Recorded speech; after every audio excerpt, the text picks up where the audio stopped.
Ben voilà, il faut qu'on travaille. C'est comme un arbre fruitier. L'image, ce serait ça, un arbre fruitier. Quand un fruit apparaît sur l'arbre fruitier, bon, ben on est d'accord, il y a le soleil qui participe à l'élaboration de ce fruit. Sans le soleil, ça veut dire le monde des dieux, il n'y aurait pas de fruits sur l'arbre. Également, sans l'air transparent, ça veut dire le monde des archanges, le règne des archanges, il n'y a pas de fruits qui apparaissent sur l'arbre. C'est pareil pour sans eau, un arbre qui est tout le temps privé d'eau, qui ne reçoit jamais d'eau, voilà, il n'y a pas de fruits qui apparaissent sur l'arbre. L'eau, c'est lié aux anges, au règne des anges. Voilà, il n'y a pas de fruits qui apparaissent sur l'arbre. Et ben, voilà, c'est pareil. S'il n'y a pas une terre pour quelque part nourrir ce fruit, le faire apparaître en association avec l'eau, les anges, avec l'air, les archanges et avec le feu, le monde des dieux immortels, s'il n'y a pas une terre qui nourrit ce fruit, qui lui permet d'apparaître sur la terre, eh ben voilà, ce fruit n'apparaît pas. Il faut les 4 éléments, la terre, l'eau, l'air et le feu, pour que les fruits apparaissent sur l'arbre. Et c'est pareil, nous, en tant qu'Esséniens, on a notre, quelque part, responsabilité. Nous, on représente la terre. Et donc, l'eau, les anges représentent l'eau, les archanges représentent l'air, les dieux représentent le feu. On a notre part à jouer. Si la terre que nous sommes en tant que peuple des enfants, des parents de la lumière, n'accomplit pas son travail, sa mission, eh ben, l'arbre ne reçoit pas la bénédiction de la terre. Et donc, le fruit qui doit apparaître sur l'arbre ne peut pas apparaître. Parce que pour que le fruit apparaisse sur l'arbre, il faut les 4. Il faut la terre, l'eau, l'air et le feu. Et donc, il faut que nous, en tant que peuple des enfants de la lumière, on fasse notre part de donner l'offrande de la terre qui va s'unir à la bénédiction de l'eau, qui va s'unir à la participation de l'air, qui va s'unir à la consécration du feu, du soleil, pour que le fruit apparaisse. C'est un ensemble, c'est une harmonie, c'est une alliance. Sans les mondes supérieurs, on ne peut pas faire apparaître les mondes supérieurs. On peut pas faire, sans les mondes supérieurs, on ne peut pas faire apparaître l'homme qui est dans la volonté des mondes supérieurs. Voilà, c'est une alliance, c'est une association. Mais on a notre part à jouer. Si on ne la tient pas, cette part, eh ben, on n'offre pas ce qui doit monter de la terre pour faire apparaître le fruit.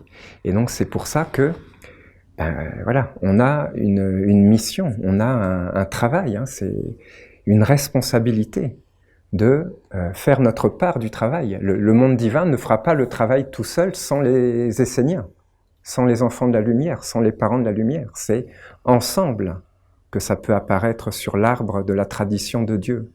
Le fruit ne va pas apparaître si les humains, à travers les Esséniens, les enfants de la lumière, ne font pas leur part du travail.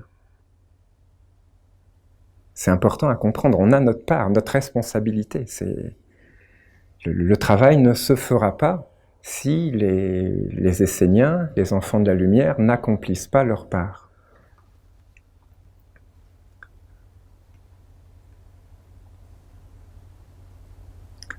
Alors pourquoi je vous dis ça? Parce que,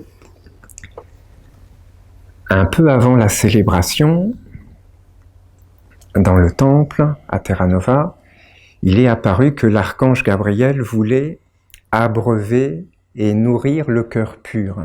Voilà, ce mantra du maître Peter de Nof, ayons le cœur pur comme le cristal, voilà, il se trouve que c'est le commencement. Le maître, il commence par ça. Ayons le cœur pur comme le cristal. C'est la pierre de fondation, c'est le fondement du chemin. Je pense qu'on sera tous d'accord sur ça. Le cœur pur comme le cristal, c'est le fondement, c'est la pierre de fondation, c'est le commencement. S'il n'y a pas ça, il ne peut pas y avoir le reste.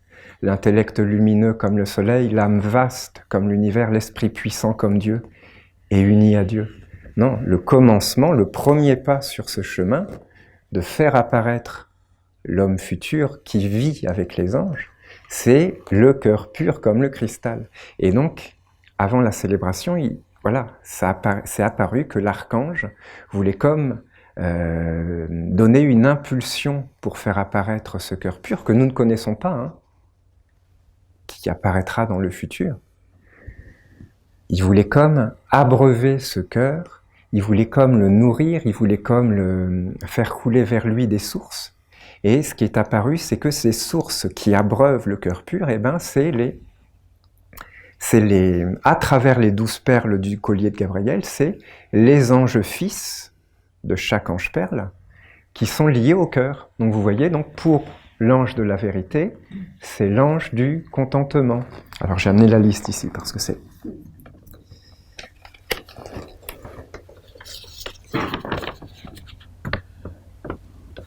Pour l'ange de l'amour,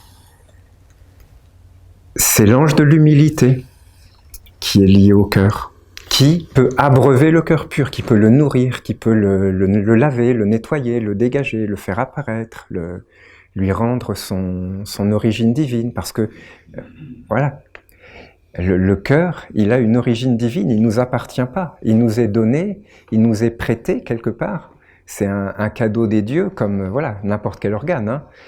Mais voilà, ça nous est, si on est honnête, si on regarde bien, c'est pas nous qui nous sommes donné un cœur, pour n'importe quoi d'ailleurs, hein, que ce soit un organe, même un don, hein, même une capacité, une force qu'on aurait dans notre vie, c'est pas nous qui nous donnons ça. Faut se regarder, faut être honnête, ça ne nous appartient pas, ça appartient au monde supérieur, à un don, une capacité, une force, une lumière, une intelligence. Ça ne nous appartient pas, ça appartient au monde supérieur qui nous prête quelque chose, un don, une force, une capacité, mais dans un but précis, pas pour vivre en tant qu'homme, non, dans un programme, un but de faire apparaître l'homme, la femme qui vit avec les anges. Voilà, c'est pour servir une œuvre plus grande. Et voilà, pour faire par exemple apparaître le cœur pur que le monde ne connaît pas, qui doit apparaître à travers cet homme, cette femme qui vit avec les anges.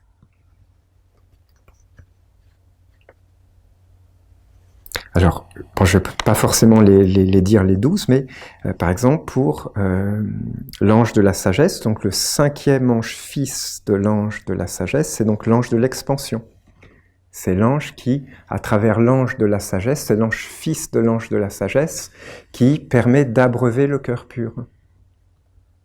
Pour l'ange de l'ouverture, c'est l'ange de la protection, l'ange du cachet, l'ange de la liberté, l'ange de la communion, l'ange du perfectionnement,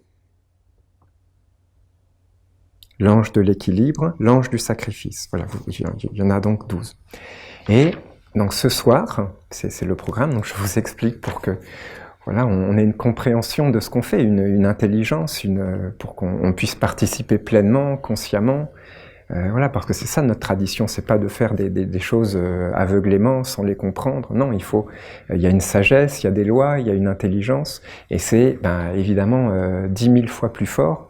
Le travail est 10 000 fois plus fort si on a la compréhension de ce qu'on fait, pourquoi on le fait, quel est le cadre, le but, le chemin, l'intelligence qui gouverne. Donc voilà, le travail ce soir, il y a une cérémonie qui va être faite, donc pour bénir le cœur pur, pour abreuver le cœur pur, pour le nourrir, pour qu'il apparaisse dans le futur. Et donc voilà, donc c'était pour qu'on ait l'intelligence de ce qu'on va faire. C'est important de comprendre les choses, pourquoi, dans quel but on les fait.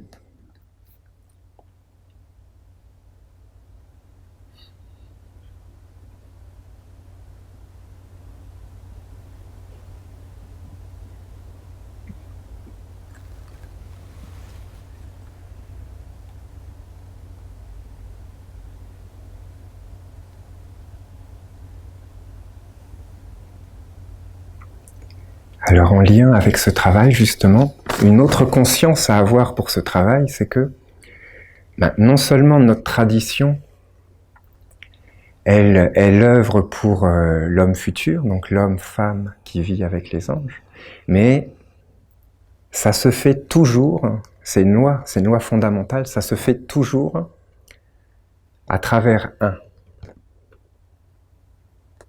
Ça apparaît, avant que ça apparaisse dans une multitude, ça apparaît toujours dans un. Par exemple, le Maître Jésus. Voilà, c'était celui qui était béni par le Père. Et par lui, une multitude a pu être bénie. Et donc, ce cœur pur, il doit d'abord apparaître dans un. C'est qui ce un? C'est le Maître qui vient après notre Maître, Olivier Manitara. Et donc là, il y a un psaume qui est fondamental, hein, qui est comme...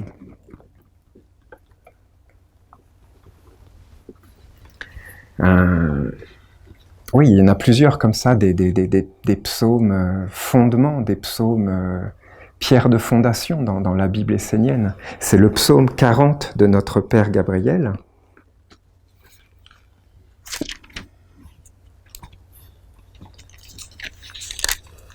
Je vais vous en lire quelques versets. Parce qu'il est vraiment fondamental, ce psaume.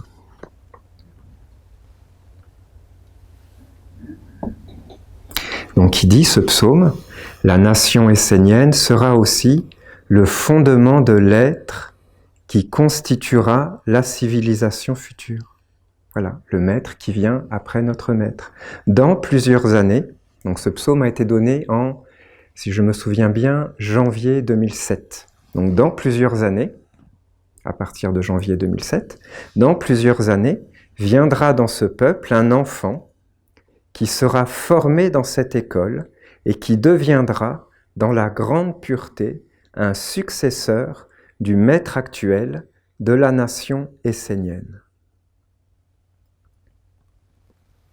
Un peu plus loin, imaginez que cette école est la gardienne d'un placenta et que le liquide amniotique dans lequel baigne l'enfant de la lumière est imprégné de tous les chants, les danses, les méditations, les prières, l'activité de tous les élèves. Tout cela se transforme en nourriture pour l'enfant de la lumière qui est déjà présent et qui cherche à apparaître. Vous voyez ? Notre école, donc la nation essénienne, son enceinte, voilà, enceinte, elle est enceinte, la nation essénienne, elle a des enceintes, elle a une enceinte, elle est enceinte. Son enceinte, dans son enceinte, il y a un liquide amniotique qui est composé de toutes les forces qui sont travaillées par chaque essénien.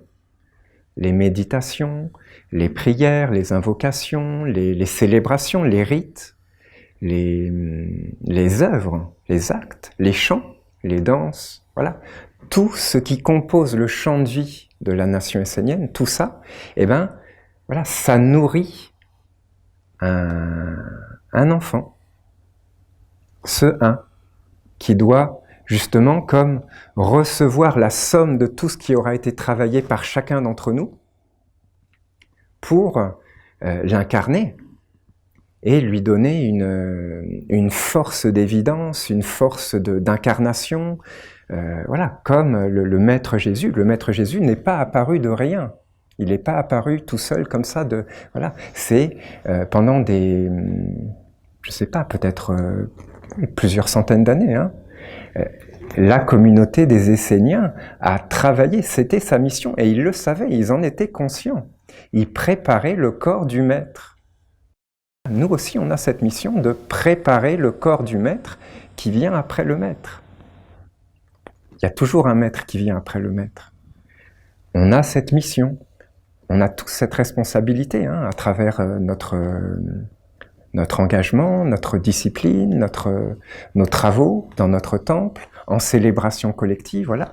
On a cette mission de nourrir ce corps, le corps du Maître, qui vient après notre Maître, de le faire apparaître, d'être comme cette enceinte de la nation essénienne, de l'emplir des courants les plus purs pour que tout ça, ça soit comme un liquide amniotique pur, cristallin, transparent, empli de la présence des anges.